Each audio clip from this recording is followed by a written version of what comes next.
नमस्कार, म रोहित गिरी। हाम्रो नौलो श्रृङ्खलामा तपाईँलाई स्वागत गर्दछु। हामीले पछिल्लो समयमा राजनीतिक विशेष कुराकानीलाई जोड दिएका छौँ, किनभने अहिले चुनावी माहौल तातेको छ। चुनावी माहौल तात्दै गर्दाखेरि उम्मेदवारहरू प्रत्येक पार्टीबाट, प्रत्येक सङ्गठनबाट घर दैलो अभियान गरिरहनु भएको छ। धेरैले आफ्ना चुनावी घोषणाहरू पनि तयार पारिसक्नु भएको छ, कतिले अझै पनि पारिसक्नु भएको छैन, केही दिनमा पार्दै हुनुहुन्छ।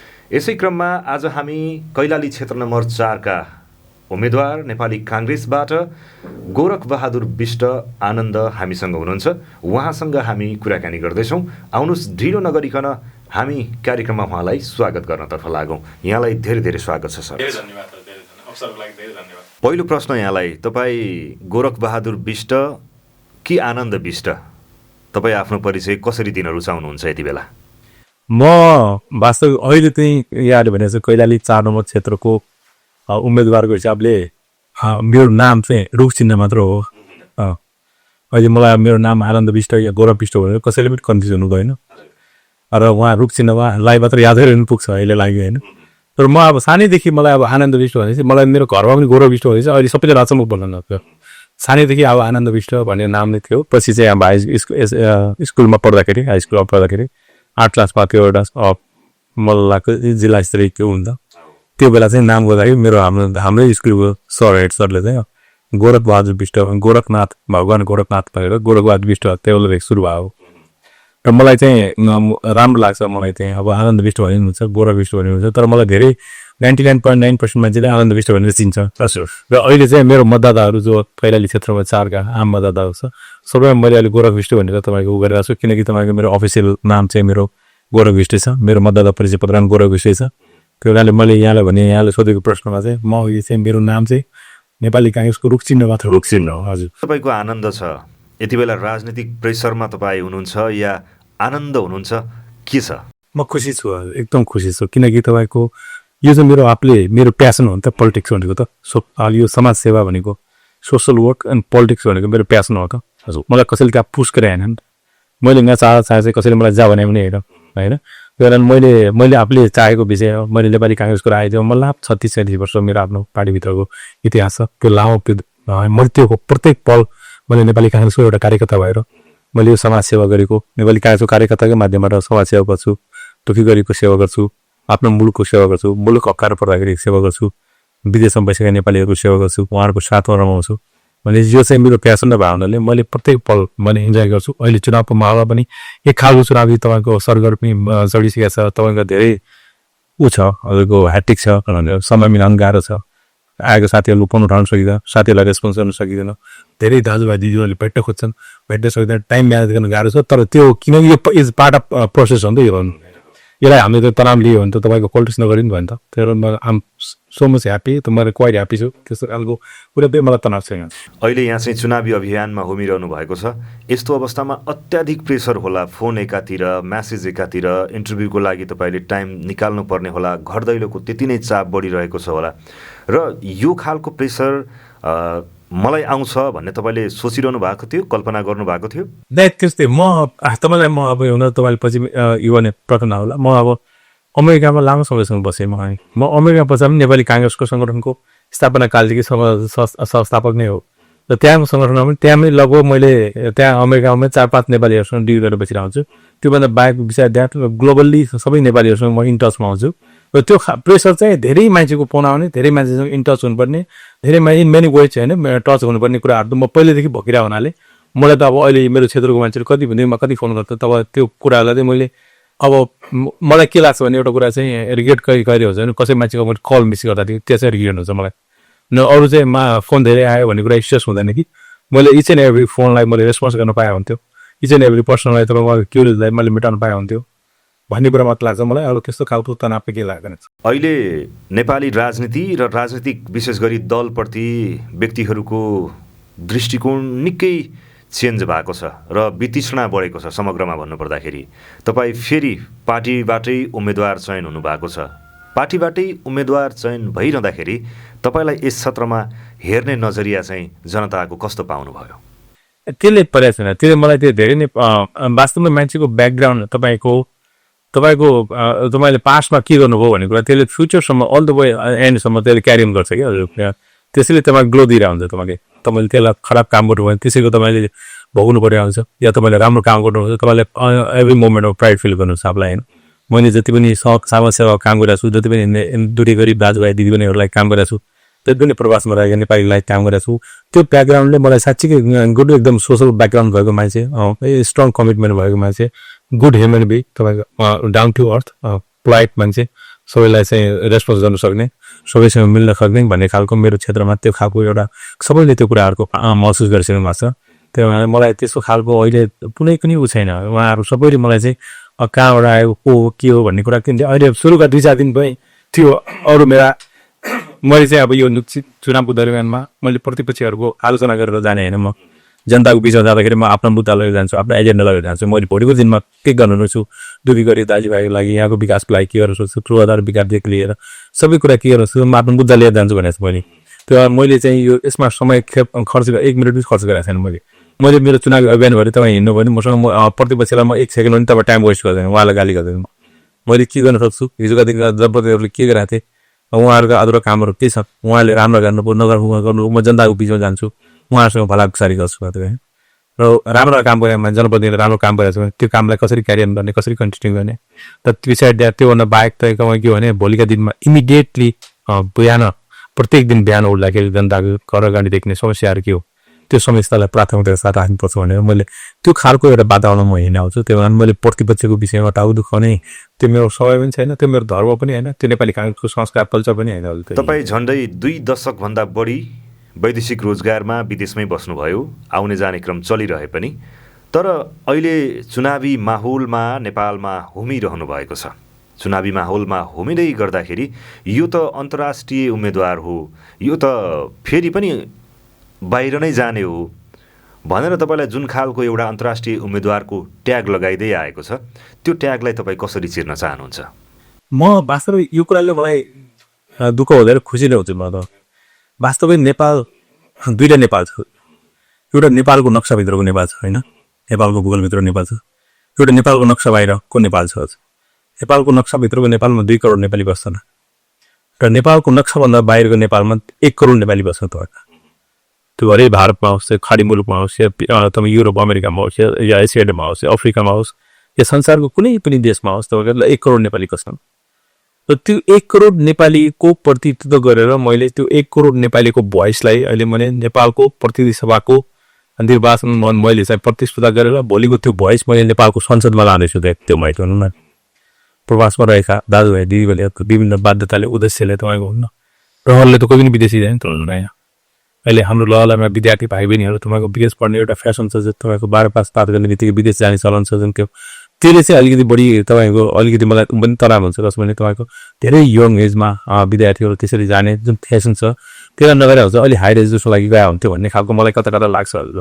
त त्योभन्दा बाहेक बाध्यताले व्यवस्था जाने मान्छे धेरै छन् नि तपाईँको, र ती मान्छेहरूले कति दुःख पाइरहेछ, कति पीडा पाइरहेछ। गइरहेपछि नेपालीहरूको चाहिँ आफ्नै मुद्दाहरू छन्, तपाईँको नागरिकताका मुद्दाहरू छन्, तपाईँको हाम्रा हक अधिकारका कुराहरू छन्, श्रमका कुराहरू छन् होइन, त्यहाँका तपाईँको अरू देशसँग हामीले गर्ने श्रम सम्झौताका कुराहरू छन्। ती सबै कुराहरूलाई चाहिँ मैले नेपाल पार्लियामेन्टमा लानु पाउँछु भनेर मलाई यति खुसी लागेको छ। त्यसले चाहिँ के भने अहिले हाम्रो पार्टी नेपाली काङ्ग्रेस पार्टीले पनि तपाईँको एउटा अत्यन्तै तपाईँको इतिहासमा कसैले नगरेको पुरा गरेको छ। र तपाईँको यो प्रतिनिधि सभामा कुनै पनि राजनीतिक दलले नेपालभन्दा बाहिर बस्ने व्यक्तिलाई कहिले टिकट दिएको त्यहाँ थिएन। र मेरो एउटा सौभाग्य के छ भने योभन्दा अगाडि पनि म नेपाली काङ्ग्रेस केन्द्रीय कार्य समिति सदस्य पनि पहिलो व्यक्ति नै हो विदेशबाट भएको।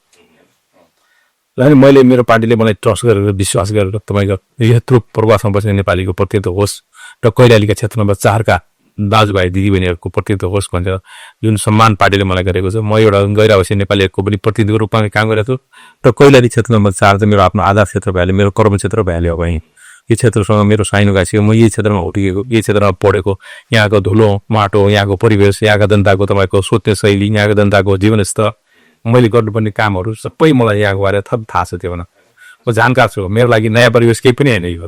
तपाईँलाई 2 ठाउँबाट चुनावी अभियानका लागि तोकिएको थियो, रोजिएको थियो, र त्यसमा पनि विशेष गरी कैलाली र डोटी त्यसमा पनि तपाईँको पहिलो रोजाइ थियो। तपाईँले कैलालीबाट चुनाव लड्दै हुनुहुन्छ अहिले।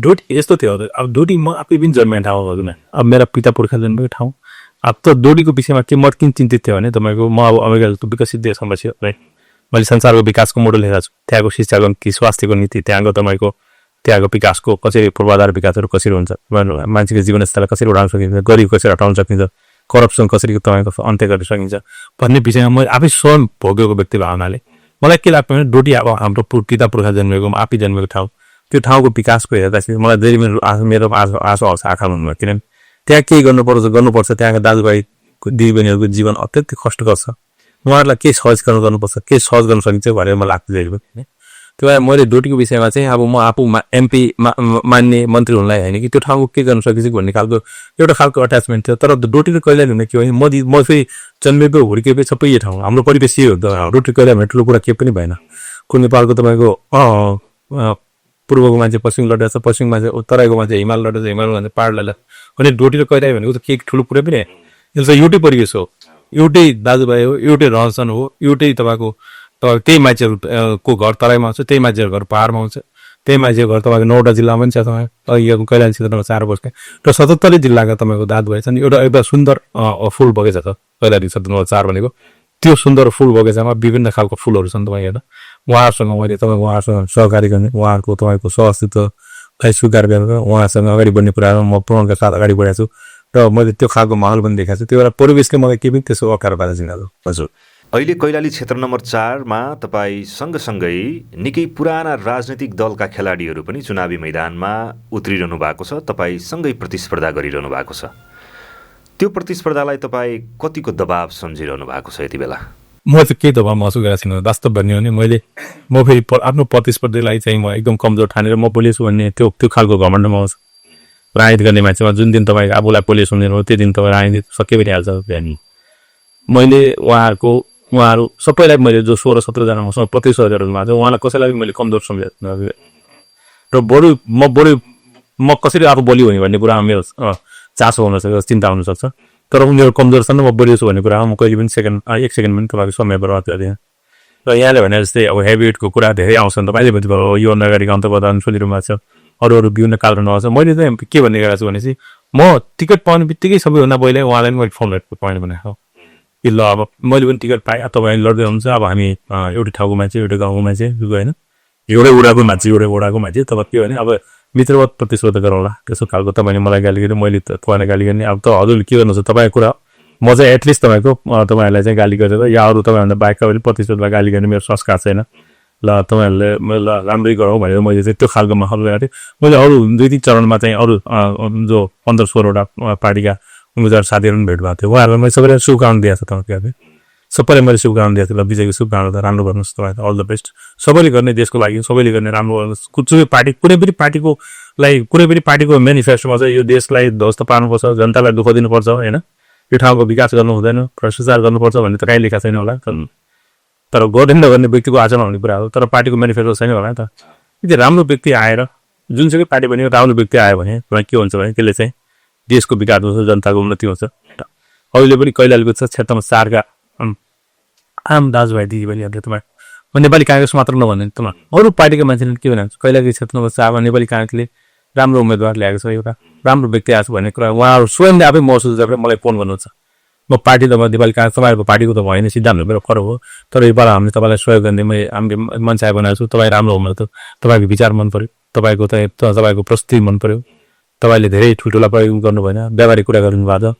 अब एउटा अनुभवी मान्छे पनि राष्ट्रिय अन्तर्राष्ट्रिय स्तरमा काम गरेको अनुभवी मान्छे र लामो समयसम्म समाजसेवामा काम गरेको मान्छे तपाईँलाई हामी सहयोग गर्छौँ भन्ने खालको आफसे वातावरण बनिरहेको छ क्षेत्र नम्बर 4 जहाँ तपाईँ अहिले उम्मेदवारीको रूपमा आफूलाई घर दैलो अभियानमा सरिक बनाइरहनु भएको छ त्यहाँ तराई मात्रै छैन पहाडी भूभाग पनि थुप्रो मात्रामा क्षेत्र नम्बर 4ले समेटेको छ घर दैलो अभियान नगर्यो भने पनि जनताले हामी कहाँ हाम्रो उम्मेदवार नै पुगेन भोलिको दिनमा कसो होला भन्ने खालका गुनासा गर्छन् यो क्रममा घर दैलो अभियान गरेर सम्भव छ प्रत्यक्ष रूपमा यो अब मैले अहिले घर दैलोलाई चाहिँ टोल दैलो भन्ने बनाएको छु अब कस्तो भने हाम्रो 30वटा वडा छ अब यो गोदावरी नगरपालिका हाम्रो 12वटा वडा छन् गौरीगञ्ज नगरपालिका 11वटा वडा छ तपाईँको हाम्रो मोनेलमा तपाईँको 5 नम्बर वडा चाहिँ मोनेल हो त्यहाँको एउटा वडा छ अरू 6वटा वडा यता हाम्रो शासन सूर्य गाउँपालिका हिस्सा भने चाहिँ चुरे र मोहनियालको तपाईँको त्यो 5 नम्बर वडाको चाहिँ अत्यन्तै भौगोलिक विकटता छ हजुरको होइन।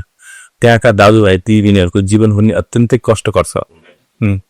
त उहाँहरूसँग प्रत्येक व्यक्तिको घरमा जान म चाहन्छु, प्रत्येक व्यक्तिसँग भेट्न चाहन्छु। प्रत्येक व्यक्तिले चाहिँ हाम्रो उम्मेदवार यो हो है, जुन व्यक्तिलाई म मतदान गरेर, मत भनेको त मतदान गर्ने कुरा हो नि त, अझै मतदान भनेको पुण्य कार्य हो। जुन व्यक्तिको नाममा यो पुण्य कार्य गरिरहेको छु त्यो व्यक्तिलाई त भेट्न पाऊँ भन्ने चाहिँ सबै मतदाताहरूको चाहना हुन्छ नि त। म चाहन्छु सबैसँग भेटौँ, सबैसँग उ गरौँ, अङ्गालहरू सबैसँग हात मिलाउँ, सबैसँग आँखा जुझाएर कुराकानी गरौँ। म भोलिको दिनमा तपाईँहरूको ठाउँमा तपाईँहरूको दुःखमा साथ हुनेछु भनौँ, अङ्गालहरू भन्न चाहन्छु। तर समयले कतिको त्यहाँ उ गर्छ भने समयको अत्यन्तै उ छ। अब अहिले हामीले लगभग वडा स्तरमै हामीले काम उ गरिरहेको छु, पालिकाको स्तरको काम सकाएर, क्षेत्रीय स्तरको काम सकाएर, विभिन्न भाती सङ्गठनको काम सकाएर अहिले वडा स्तरमा हामी लागिरहेको छौँ। गौरीबङ्गा नगरपालिकामा सकाएर आज हामी बुदाबुदी नगरपालिका पसिया छौँ। प्रत्येक वडामा एउटा वडामा हामीले 5-7वटा 8-9वटा टोलमा गइरहेको छौँ। टोलमा अहिले तपाईँ खाली हात नै जनताको घर घरमा गइरहनु भएको छ। हामी यसरी काम गर्छौँ भन्ने खालको भए पनि त्यो मौखिक जवाब भइरहेको छ, तर लिखित रूपमा तपाईँको घोषणापत्र अझै आएको छैन। कहिलेसम्म पाउँछन् यहाँका जनताले तपाईँको घोषणापत्र? घोषणापत्र अब यस्तो छ, मैले यो पाला टेन्टेटिभली मेरो चाहिँ सोच के छ भने मैले धेरै ठुलो घोषणापत्र लगाएर जानेवाला छैन। म अहिले जनताको घर दैलोमा गइरहेको छु। त्यहाँका सबभन्दा पहिला हामी त हाम्रो कसरी मोडल बनाएको छ भने त्यहाँको दाजुभाइहरूको समस्या पहिला सुन्दै त्यहाँ के काम त इमिडिएटली गर्नुपर्ने हो ती कामहरू सुन्दैछु गर्न पहिला। अनि त्यसपछि हामीले त्यो कामहरूलाई चाहिँ हामीले तपाईँको बुदागत हिसाबले राखिरहेको छौँ अहिले कुरा। स्थानीय सरकारले त्यो काम गर्नुपर्ने हो, या प्रदेश सरकारले गर्नुपर्ने हो, या त्यो फेडरल गभर्मेन्टले केन्द्र सरकारले गर्नुपर्ने हो। त्यो सबै कामहरूको हामीले चाहिँ टिपोट गरेका छौँ, त्यसलाई बुदागत हिसाबले टिपिरहेको छ। जस्तो हजुरले अहिले त घर दैलो अभियान एउटा खाली हात र मौखिक रूपमै जवाब दिइरहनु भएको छ। मौखिक रूपमै म यस्तो गर्छु, यसरी म काम गर्छु भन्ने कुरा भइरहेछ। तर घोषणापत्र नभइरहँदाखेरि चाहिँ यो खाली हो कि साँच्चै हो कि भन्ने खालको पनि माहौल सिर्जना हुन्छ होला जनमानसमा। त्यो चाहिँ कहिलेसम्म पुरा हुँदैछ? त्यो चाहिँ घोषणापत्रमा साथीहरू काम गरिरहनु भएको छ, हाम्रो अलमोस्ट तयार भइसकेको छ होइन। मैले त घोषणापत्र भन्दा पनि के भने तपाईँको डे टु डे जनताले भोगिरहेका दुःख कठिनाइहरू के छन्, कष्टहरू के छन् हजुर होइन। र त्यो इमिडिएटली त्यो ठाउँ गर्नको लागि के छन्, स्वास्थ्यको क्षेत्रमा, शिक्षाको क्षेत्रमा, तपाईँको त्यहाँको पुल पुलेसादेखि लिएर तपाईँको नहरदेखि होइन, अरू तपाईँको दैनिक जीवनमा भइरहेका स्वास्थ्यका समस्याहरू छन् तपाईँको होइन। बालबालिकाको स्कुलको व्यवस्थापन के छ, त्यहाँको बाटोघाटोको अवस्था के छ, सानसाना कुराहरू मात्र मैले अहिले पाइरहेको छु तपाईँको होइन। स्थानीय लेभलहरू जुन कुराहरू गर्नुपर्ने कुराहरू मात्र मलाई त गुनासाहरू आउँछन् धेरै अहिले भन्दाखेरि। मैले ती कुराहरूलाई चाहिँ समेटिरहेको छु। तपाईँ के भने अब अलिकति राम्ररी अलिकति केही फरक दिउँ होइन, जनताले यो एउटा खालको महसुस गरोस् भन्ने हिसाबले त्यहाँ धेरै गर्नुपर्ने कामहरू छन् त्यो क्षेत्रमा। तपाईँको भने थारू समुदाय छ, दलित समुदाय छ, हजुरको चुरे जस्तो पाहाड छ, मोनाल जस्तो पाहाड छ हजुरको होइन। त्यहाँको त्यो ठाउँको जनताहरूको धेरै अभावमा पिल्सिरहेछन्। उहाँहरूलाई पनि कसरी तपाईँको यो अहिलेको चाहिँ हाम्रो घोषणापत्रमा समेट्न सकिन्छ होइन। विभिन्न जात जाति धर्म संस्कृति वर्णका मान्छे लिङ्गका मान्छेहरूलाई कसरी समेटेर लाने, जसरी हाम्रो नेपालको एउटा उत्कृष्ट संविधान छ, त्यो संविधानमा भएको दिएका व्यवस्था जस्तै तपाईँको हाम्रो घोषणापत्र भने कसरी सबैलाई समेटेर लाने भन्ने विषयमा चाहिँ हामी छलफल गरिरहेको छौँ। र त्यसमा चाहिँ यो घोषणापत्रको टिमले काम गरिरहेको छ। मलाई लाग्छ 1-2 दिनभित्र सबै तयार भइहाल्छ। र अहिले चाहिँ मैले चाहिँ जनताको बिचमा गएर तपाईँको दैनिक जीवनमा भोगिरहेका दुःख कष्टहरू के छन् र इमिडिएटली भोलिको दिनमा म प्रतिनिधि सभाको निर्वाचनमा निर्वाचित हुँदै जाँदाखेरि मैले गर्नुपर्ने देशको नीति निर्माणमा गर्नुपर्ने कुराहरू त आफ्नो योगदान छँदैछ। त्योभन्दा बाहेक पनि यहाँका स्थानीय जनप्रतिनिधिहरूसँग मिलेर सहकार्य गरेर के एउटा वडा सदस्य र वडा अध्यक्षले गर्ने काममा प्रतिनिधि सभाको मान्छे इन्भल्भ हुनु भन्ने होइन नि त होइन। त्यसमा हाम्रो सहकार्य हुनसक्छ नि त। त्यो कामलाई कसरी छिटो छरितो गर्न सक्ने, त्यो कामले उहाँको बजेट पुगेको छैन भने प्रदेशको बजेट ल्याउने, प्रदेशको बजेट छैन भने केन्द्रको बजेट ल्याउने, केन्द्रको बजेट पुगेन भने दात्री संस्थाहरूसँग कसरी उ गर्ने आह्वान गर्ने भन्ने खालको वातावरण त हामी सहकार्य गर्न सक्छौँ नि त। अहिले त्यही लेभलमा लागिरहेको छ। हो यो घोषणापत्र मैले कुरा गरिरहँदाखेरि जस्तो यसरी गर्छु भन्ने कुरा त रह्यो, जस्तो समन्वयका कुराहरू भए, सबै कुराहरू भए, त्यसमा पनि मेन कुराहरू चाहिँ हामी पहिलो चरणमा यो गर्छौँ या दोस्रो चरणमा यो गर्छौँ भन्ने खालको त्यस्तो केही खाका हजुरले मनैदेखि बनाइसकेको? मनदेखि मैले बनाएको कुरा के छ भने प्रतिनिधि सभाको एउटा सांसदले मैले अहिले आएर तपाईँको पहाडै फोडिदिन्छु, आकाशबाट तारा टिपेर ल्याइदिन्छु होइन, यहाँ तपाईँको मैले विकासको मूल फुटाइदिन्छु भन्ने खालको तपाईँको मैले मेरो आफ्नो जुन क्राइटेरिया हुन्छ भोलिको दिनमा होइन। अहिले देशको नीति निर्माण गर्ने निर्वाचन भइरहेछ नि त हजुर। तर मैले के चाहिरहेको छु भने यो क्षेत्रमा लामो समयदेखि काम गरिरहनुभएका जनप्रतिनिधिहरूले उहाँले कस्तो काम गरिरहनु भएको छ होइन, उहाँहरूबाट उचित काम भएको छ कि छैन, उहाँहरू जनताका तपाईँको समस्याहरूको समाधान भएको छ कि छैन, त्यो कुराहरूलाई चाहिँ मैले चाहिँ त्यो उहाँहरूसँग क्लोजली बसेर उहाँसँग सहकार्य गर्न खोजिरहेको छु हजुरको होइन म प्रत्येक अस्ति मैले सुरुमै म यो निर्वाचनको प्रचार प्रसारको अभियान सुरु गर्नुभन्दा पहिला नै मैले सबै आफ्नो वडा आफ्नो तपाईँ पार्टीका इकाइहरू र जनप्रतिनिधिहरूलाई चाहिँ गोदावरी नगरपालिकाको जनप्रतिनिधिहरूलाई मेयर साहबदेखि लिएर वडा अध्यक्षदेखि लिएर वडा सदस्य कार्यपालिका सदस्यसँग बसेँ गौरीगङ्गामा त्यसरी बसेँ उता सूर्यगाउँमा त्यसरी बसेँ मैले नि के कामहरू छन् जनताका घर आवश्यकता कुराहरू के छन् त होइन र तपाईँहरूले गर्नुभएका कामहरू अधुरा के छन् त या तपाईँको इमिडिएटली हामीले नगरी नहुने कामहरू के छन् भन्ने कुराहरूमा उहाँहरूसँग मैले ब्रिफिङ लिएर काम गरिरहेको छु र उहाँले सबैले मलाई साथ दिनुभएको छ सहकारी गरिदिनु भएको छ र त्यो एजेन्डालाई त्यही कामहरूलाई चाहिँ हामीले अगाडि बढाउने कुरा गर्छौँ हामीले पुँदागत हिसाबले अहिले इमिडिएटली गर्नुपर्ने कामहरू चाहिँ के छ भने तपाईँको यो विकासका कामहरू पूर्वाधारको काम कसैले पनि मागेको छैन डे टु डेमा जुन भइरहेका कठिनाइहरू छन् दैनिक जीवनमा भइरहेका कठिनाइहरू छन् त्यो समस्याको समाधान मागिरहेको छ त्यो मलाई लाग्छ ठुलो केही पनि समस्या छैन हामीले चाहिँ त्यसलाई सल्भ रिजल्भ गर्न सक्ने खालकै मात्र समस्याहरू आइरहेछन् अहिले त्यो चाहिँ म प्रतिनिधि सभाको निर्वाचनमा त्यो परिणाम मेरो पक्षमा आओस् या नआओस् म त्यो क्षेत्रसँग म गाँसिएको छु त्यो क्षेत्रमा जन्मे हुर्केँ त्यही क्षेत्रकोमा मैले आफ्नो परिवेश बनाएको छु भनेपछि त्यसलाई चाहिँ मैले समाधान गर्नुपर्छ भन्ने बाटोमा म लागिरहेको छु अहिले चाहिँ तर राम्रो वातावरणमा हामीले काम गर्न खोजिरहेको छौँ र त्यो खालको वातावरणमा काम गर्न सकिन्छ भन्ने पनि मलाई चाहिँ त्यहाँका समस्याहरू सुन्दाखेरि तपाईँको एकदम आत्मविश्वास पनि छ हजुर हजुर यहाँले भने जस्तै यहाँको पक्षमा प्रतिफल आओस् हामी पनि त्यही चाहना गर्छौँ तर नआएको खण्डमा किनभने एउटा त्यो बाटो हेरिरहँदाखेरि अर्को बाटो पनि छोड्नु हुँदैन भन्ने कुरा होइन यो त परीक्षा न हो अनि यसमा आएको खण्डमा यो गरिने कुराहरू त भयो नै यदि प्रतिफल हामीले सोचेअनुसारको आएन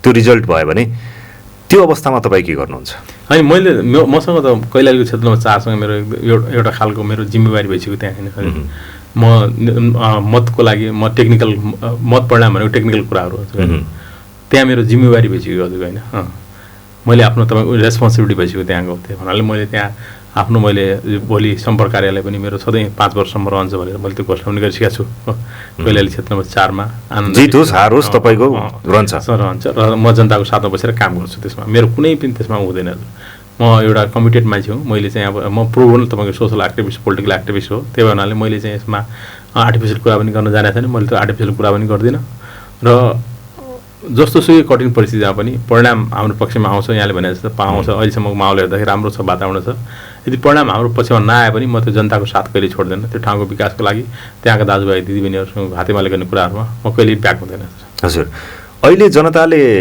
तपाईँलाई किन पत्याउने भनेर उम्मेदवारहरूलाई प्रश्न गरिरहँदाखेरि यही प्रश्न आज मैले तपाईँलाई किन पत्याउने क्षेत्र नम्बर 4 को जनताले अहिले हेर्नुहोस् तपाईँको भदौको 23 र 24 गतिको जुन जेएनजी मुभमेन्ट भयो होइन जेएनजी आन्दोलनमा 75-76 जना विद्यार्थी भाइ बहिनीहरूले शहादत प्राप्त गर्नुभयो उहाँहरूप्रति भावपूर्ण श्रद्धाञ्जली अर्पण गर्न चाहन्छु र जुन 24 गतिको ध्वंसात्मक घटना भयो होइन मुलुकलाई सिद्ध्याउने हुन् होइन यो देशको लाई तहस नहस बनाउने यो देशलाई अन्तर्राष्ट्रिय तपाईँको बाह्य शक्तिको क्रीडास्थल बनाउने जुन खालको जुन घटना परिघटनाहरू भयो यसले चाहिँ अहिले मुलुकले परिवर्तन चाहिरहेछ रूपान्तरण चाहिरहेछ यो परिवर्तित र रूपान्तरित यो तपाईँको परिस्थितिमा अहिले चाहिँ यहाँले अघि भने जस्तो कुरा एउटा व्यक्तिलाई 4 चोटि 5 चोटि भोट दिइसक्यो नि त त्यो मान्छेहरू 4 चोटि 5 चोटि भोट दिँदाखेरि उहाँसँग खुसी छ कि छैन भन्ने कुरा त अहिले डिसाइड गर्ने बेला हो नि त हजुर ल एकदम एक्सिलेन्ट काम गर्नुभएको छ उहाँले यहाँको जनप्रतिनिधि भएर प्रतिनिधि सभाको मान्य भएर मन्त्री भएर राम्रो काम गर्नुभएको छ जनताहरू खुसी छन् भने त म त्यतिकै पछि परिहाल्छु हजुर होइन तर मलाई त्यो लाग्दैन त्यसमा त जनताहरूको जुन म प्रत्येक दिन जनताको घर दैलोमा जान्छु जनताहरूले उहाँहरूले गरेका कामले गर्दाखेरि हामीले चाहिँ अहिले तपाईँको त्यो आधा घन्टा 1 घन्टा त्यही कुरो उहाँहरूको गुनासो सुन्नुपर्छ हिजोको दिनमा नि फलाना मान्छे आएको थियो यो वचनपत्र जारी गरेको थियो होइन यसो गरेको थियो उसो गरेको थियो केही पनि काम भएन भन्छ म चाहिँ के भने अहिले परिवर्तित सन्दर्भमा यो के भने मुलुकले पार्टीभित्र पनि ठुलो एउटा परिवर्तन आएको छ तपाईँको मुलुकभित्र पनि एउटा परिवर्तन आएको छ युवाहरूले चाहिँ राजनीतिमा चासो राखिरहेछन् अहिले वास्तव भन्ने हो नि त पहिला के हुन्छ भने तपाईँ ग्रेजुएट भइसक्यो तपाईँ मास्टर गरेर कलेजको डिग्री पढाइसकिसकेपछि कि जब खोज्थे मान्छेहरू कि त वैदेशिक रोजगारको लागि जान्थे कि तपाईँको आफ्नो बिजनेस व्यवसायमा शान्तिपूर्ण बिजनेस व्यवसायमा लाग्थ्यो तर अहिले के युवाहरूमा एउटा खालको के सोच आएछ भने यो देशको राजनीतिक प्रणालीमा हामी छिर्नुपर्छ यो राजनीतिक प्रणालीलाई सुधार्ने पनि हाम्रो दायित्व हो यो राजनीतिको माध्यमबाट पनि देशको सेवा गर्न सकिन्छ राजनीतिको माध्यमबाट पनि आफ्नो भविष्य बनाउन सकिन्छ भन्ने खालको नवीनतम सोच पलाएको छ अहिले वास्तवमा पहिला हाम्रो पालामा त्यस्तो थिएन हामी एउटा विद्यार्थी सङ्गठनमा काम गरिसकेपछि त्यसरी लाग्थ्यो तर भने त्यहाँभित्र हामीले आफ्नो भविष्य देखाएको थिएनौँ हामीले त्यहाँ भोलि के हुन्छ कसो हुन्छ भन्ने सोचेको थिएन। तर के भने एउटा हाम्रा अग्रज नेताहरूको त्याग तपस्या सङ्घर्ष बलिदान देखेर हामी के भन्छ उहाँहरूको अब उहाँहरूलाई आदर्श पुरुष मानेर हामी लाग्थ्यौँ त्यसमा होइन। पार्टीको सिद्धान्त पढेर हामी त्यसमा लाग्थ्यौँ। तर अहिलेको परिस्थितिमा चाहिँ के भएको छ भने युवाहरू पनि तपाईँहरूले पोलिटिक्समै हामीले धेरै कुरा गर्न सक्छौँ भन्ने कुरा छ नि त सिस्टममा। हजुर अहिले मलाई भोट दिन कारण के भने म तपाईँ राष्ट्रिय अन्तर्राष्ट्रिय स्तरमा लामो समय बसेर काम गरेको मान्छे म होइन। मैले यहाँको परिवेश बुझेको, यहाँको माटोको यहाँको भूगोल बुझेको, मैले यहाँका जनताको दुःख सुख बुझेको र किन उहाँहरूसँग रात म सधैँ काम गरिरहेको छु तपाईँको विभिन्न उस माध्यमबाट उहाँहरूसँग जोडेर काम गरिरहेको छु। त्यसलाई मैले चाहिँ यहाँका जनताको जीवनस्तरलाई अलिक उठाउन सक्छु, यो यहाँको गरिबीलाई अलिकति हटाउन सक्छु होइन। यो भ्रष्टाचार जुन सिस्टम छ त्यो सिस्टमको लागि अन्त्य गर्न सक्छु, केही काम परिवर्तन गर्न सक्छु भन्ने कुरा। म जस्तै तपाईँको नेपाली काङ्ग्रेस पार्टीको लागि एउटा खुसीको कुरा के भने यो देशभरिमा जम्मा 106 जना म जस्तै फ्रेस क्यान्डिडेटहरू छन् तपाईँको। नयाँ भन्नाले अब हामी पनि राजनीतिक हिसाबले नयाँ होइन, हामी राजनीतिमा लामो समयदेखि काम गरेको। यो फ्रेस क्यान्डिडेटको कुरा गरिरहँदाखेरि हजुर एउटा खालको मान्छेको यो हरेकको जज गर्ने, हरेकको यो एउटा खालको क्रिटिसाइज गर्ने होइन, हरेकले एप्रिसिएट गर्ने कुराहरू सबैको फरक फरक हुँदो रहेछ।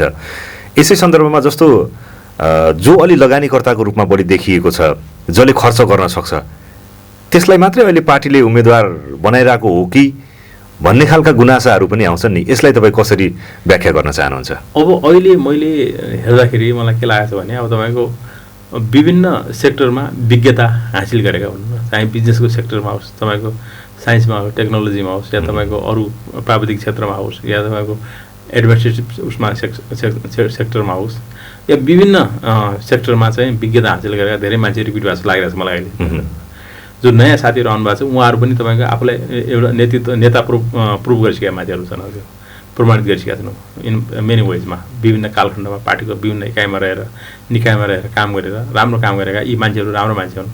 यिनीहरूको चुनाव जित्ने सम्भावना हुन्छन्, भोलिको दिनमा पार्लियामेन्टमा आएर यिनीहरूले आफ्नो भूमिका पनि राम्रो भूमिका निर्वाह गर्न सक्छन् भन्ने खालको एउटा आकलन गरेर मलाई लाग्छ 106 जना साथीहरू फ्रेस साथीहरू हुनुहुन्छ। फ्रेस भन्नाले तपाईँको यो पहिलोचोटि निर्वाचन प्रतिस्पर्धा गर्नु भएको छ, उहाँहरूसँग एउटा भिजन छ, सोच छ।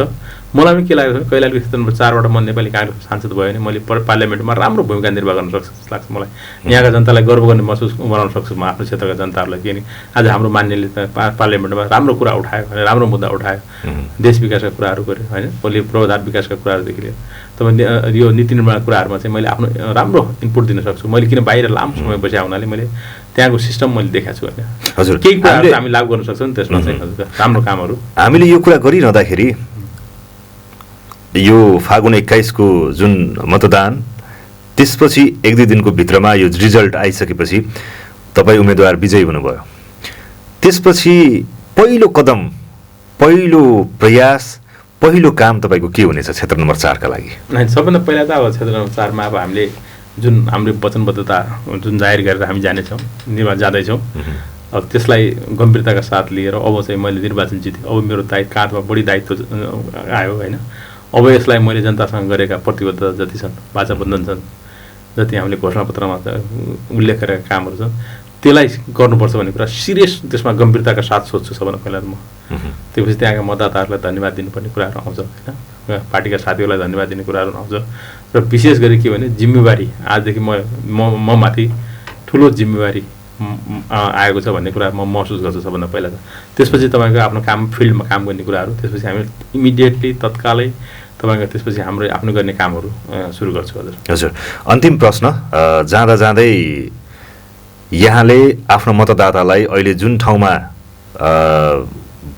घुमिसक्नु भएको छ, जुन ठाउँमा तपाईँले घर दैलो अभियान चलाइसक्नु भएको छ, त्यहाँका लागि र अब जहाँ तपाईँ घर दैलोमा भन्दा पनि तपाईँ टोल अभियान म सुरु गरेको छु भन्नुभयो, उहाँहरूको लागि के छ सन्देश, के भन्न चाहनुहुन्छ यति बेला?